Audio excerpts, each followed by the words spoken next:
Kuelekea ile michuano ya kombe la dunia ambayo itakwenda kupigwa mwakani, mwaka 2026. Kama tunavyojua ni timu nyingi sana ambazo mpaka sasa zimesha qualify kwenda kucheza katika michuano hiyo ambayo itachezwa katika nchi tatu za Marekani, Mexico pamoja na Canada. Sasa kuelekea michuano hii, kama tunavyojua, kabla ya michuano hii mikubwa, FIFA huwa wanakuwa na tabia ya kutambulisha mpira rasmi ambao huwa utatumika kwenye michuano husika. Na baadhi ya mipira ambayo imeshawahi kutumika katika michuano hiyo ni pamoja na mipira kama Jabulani ambao ni mpira ambao ulimkubali sana mwamba wa zamani wa timu ya taifa ya Uruguay. Si mwingine huyu ni Diego Forlan. Lakini kuna mpira kama Telstar pamoja na Brazuca. Hii ni mipira ambayo iliwahi kutumika katika michuano ya kombe la dunia. Sasa kombe la dunia la msimu wa mwaka 2026, mpira ambao utatumika unaitwa Trayonda.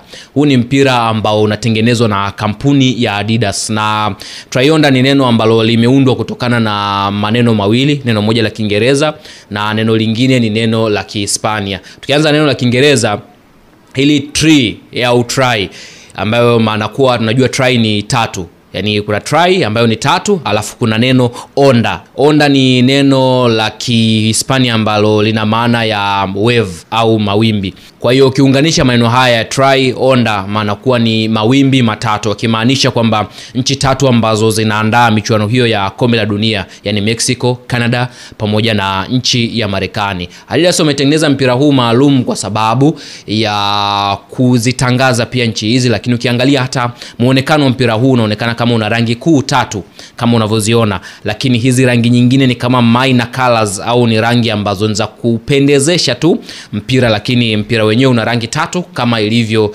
nchi ambazo zinaandaa michuano hiyo ni nchi tatu. Kwa hiyo mpira maalum ambao utatumika safari hii katika mashindano ya kombe la dunia mwaka 2026, mpira unaitwa Trayonda ambao unatengenezwa na kampuni ya Adidas.